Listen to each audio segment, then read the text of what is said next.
너 언제까지 남해에서 그러고 살 건데? 그래서 이제 앞으로 뭐 해먹고 살 건데? 그때마다 저는 이렇게 말했습니다.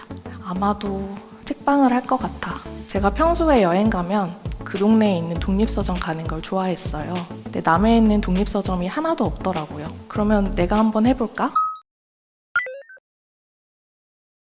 남해에서 책과 독서를 좋아하는 분들이라면 아마도 모두들 알고 계실 것 같습니다. 남해 최초의 독립서점을 열어서 지역민뿐만 아니라 관광객도 남해를 찾게 만드는 아마도 책방의 박수진 대표님을 여러분의 큰 박수로 만나보겠습니다.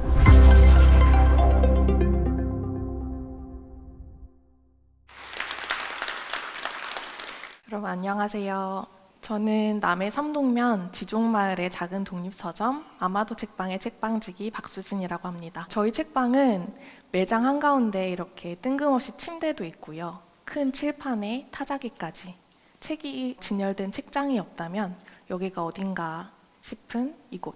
보기엔 이래도 저희 책방은 한 달에 100팀 정도 꾸준히 찾아주시고요. 나름 10,000명의 팔로워를 보유한 책 좀 좋아한다 하는 분들에게는 이름이 알려진 서점입니다. 남해에 오는 이유는 아마도 책방 때문이다. 이렇게 말할 정도로 열성 팬분들도 계세요. 이렇게 책방을 통해서 사람들이 남해를 찾게 만들었다는 것도 뿌듯하지만 남해의 첫 독립서점으로 새로운 문화를 알렸다는 자부심도 큰데요. 이 친구 같은 경우는 저희 책방의 1호 단골 손님입니다. 이 친구가 책방을 찾은 건 중학교 1학년 때였는데요.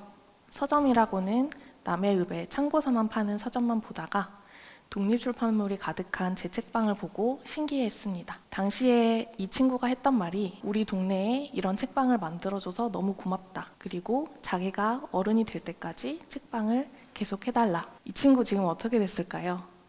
제가 키운 건 아니지만 졸업식에도 같이 갔는데 7년 사이에 성인이 돼서 지금은 서울에 있는 대학의 문헌정보학과에 다니고 있습니다. 제가 이 친구에게 준 영향이 어느 정도인지는 모르지만 그 크기와 상관없이 책방이라는 공간을 통해 제가 사랑하는 남해에 선한 영향력을 미치고 있다는 보람이 큽니다. 그런데 저는 어쩌다가 남해에서 책방을 하게 됐을까요? 사실 저의 원래 고향은 서울입니다.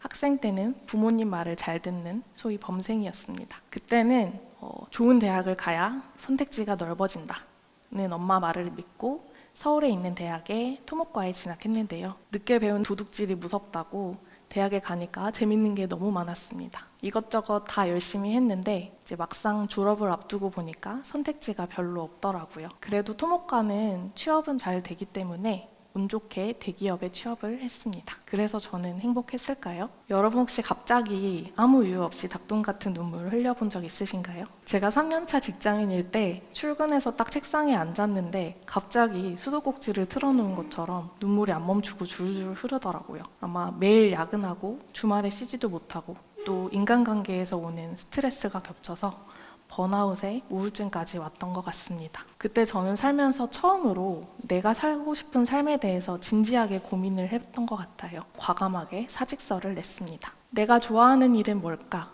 나는 어떤 사람일까? 이런 고민들을 하다 보니까 심리학에 관심이 생겼어요. 그래서 대학원 입시를 잠깐 준비하다가 입학을 하게 되면 이제 놀 시간이 없을 것 같은 거예요. 그래서 이제 마지막 여행이라는 생각으로 친한 친구를 꼬드겨서 3주간 몽골로 여행을 떠나게 됩니다. 2주는 혼자 여행을 다녔고요. 그리고 마지막 일주일은 친구와 이제 함께 했는데 여행 마지막 날에 큰 사고가 터졌습니다. 낙타 체험을 하고 있었는데 친구가 낙타에서 떨어져가지고 머리를 크게 다친 거예요. 저는 밤새 사막을 달려서 몽골의 수도 병원으로 향했습니다. 천만다행으로 친구는 병원에서 이제 의식이 돌아왔고요. 이때 친구와 많은 이야기를 나누면서 이런 생각을 했어요. 인생이 정말 한치 앞을 알 수가 없구나. 이제는 남들 눈치 보지 말고 그냥 내가 하고 싶은 거 하면서 살아야 되겠다. 내가 진짜로 하고 싶은 건 뭘까? 곰곰이 생각을 해봤는데요. 제가 하고 싶은 건 대학원 공부가 아니라 그냥 더 쉬는 거였습니다. 한국으로 돌아온 저는 그래서 대학원 대신에 유학을 떠나게 되었습니다. 무슨 유학이냐고요? 바로 포켓몬고 트레이너 유학이었습니다. 여러분 기억하실지 모르겠는데 2016년도쯤에 전 세계적으로 포켓몬고라는 게임이 붐을 일으켰어요. 근데 초반에는 한국에서 유일하게 이 게임을 할 수 있는 곳이 바로 속초였습니다. 네, 게스트하우스 같은 곳에서 이제 스텝을 하게 되면 먹여주고 또 재워주잖아요. 근데 이거다 싶어서 초에서 게임도 하고 게스트하우스 스텝도 하면서 6개월 정도를 지내게 되었습니다. 그래서 그때 벌리는 돈으로 자유롭게 국내 이곳저곳 여행도 많이 다녔습니다. 제가 남해와 인연을 맺게 된 게 바로 이 시기였습니다. 속초가 너무 추워서 남해로 휴가를 왔는데 너무 예쁜 거예요. 돌아와서도 남해의 풍경, 냄새, 온도가 머릿속에 계속 맴돌았습니다. 그래서 한 번 더 왔어요.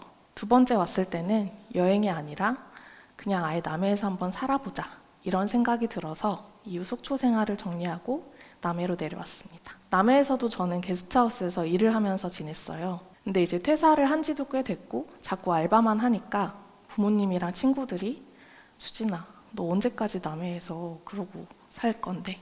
너 그래서 이제 앞으로 뭐 해 먹고 살 건데? 이렇게 물어보더라고요. 그때마다 저는 별 생각 없이 이렇게 말했습니다. 잘은 모르겠는데 아마도 책방을 할 것 같아. 제가 평소에 여행 가면 그 동네에 있는 독립서점 가는 걸 좋아했어요. 근데 남해에 있는 독립서점이 하나도 없더라고요. 그러면 내가 한번 해볼까? 한번 마음을 먹으니 너무 하고 싶어졌습니다.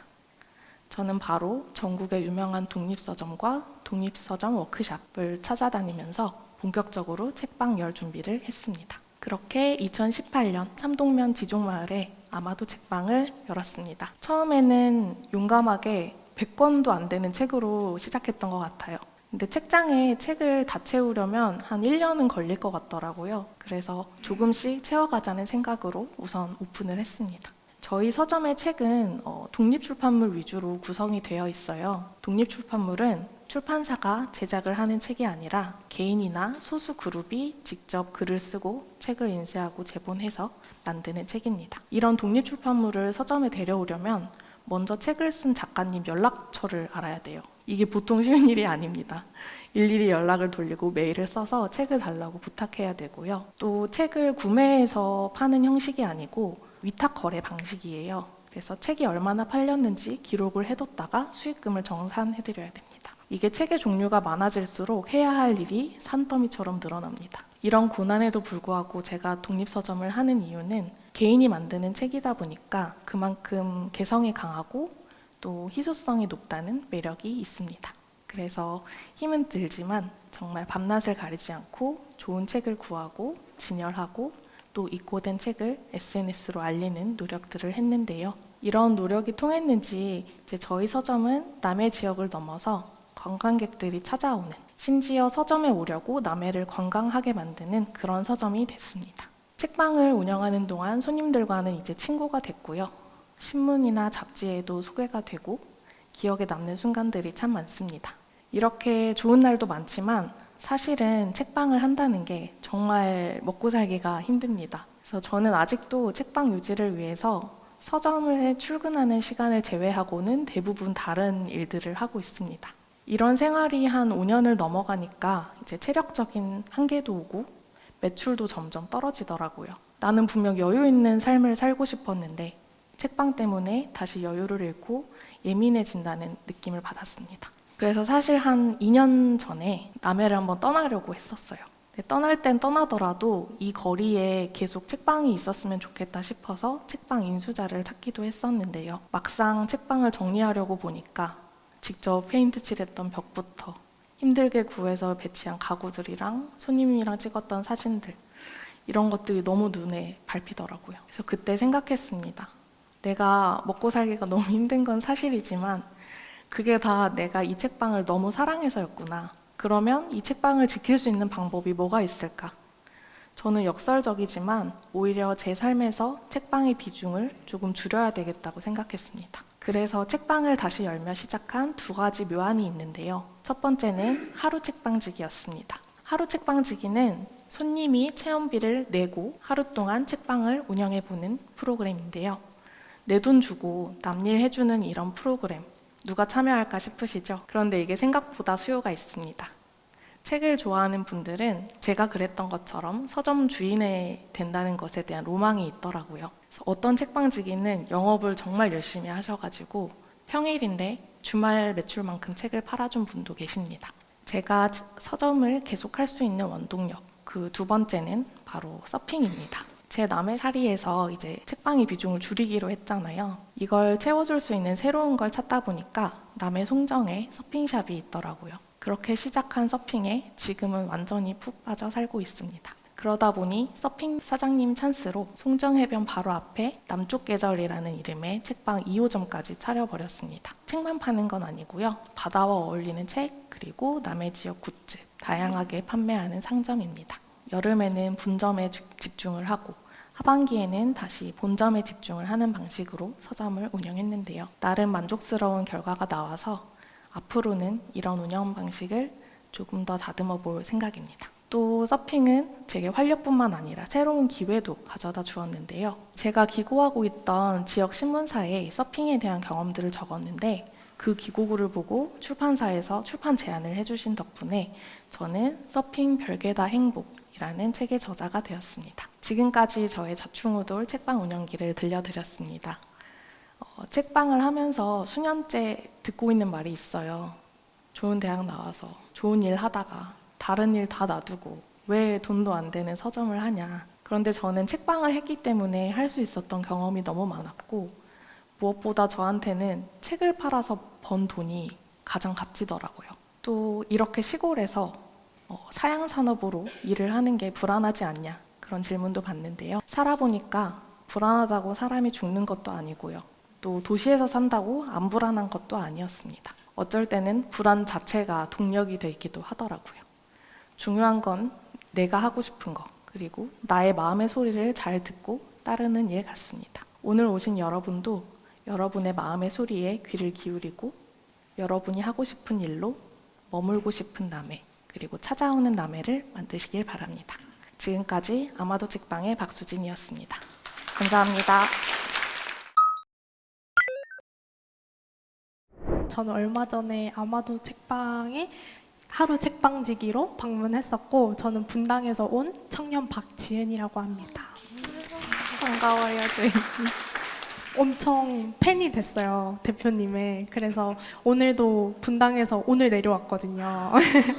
그래서 제가 드리고 싶은 질문은 그런 좀 청년의 시기에 불안함이 참 많잖아요. 저도 지금 그 시기를 겪고 있는 것 같은데 불안함을 대표님의 방식대로 이겨내는 방법이 좀 궁금합니다. 제가 마지막에 불안이 어떨 땐 동력이 되기도 한다고 말씀을 드렸는데 저도 좀 쉽게 사소한 거에도 걱정을 많이 하는 스타일이어서 평소에 좀 불안함이 있는데 그럴 때 생각을 너무 많이 하면 오히려 좋지 않더라고요. 그래서 생각을 하는 대신 생활을 하자.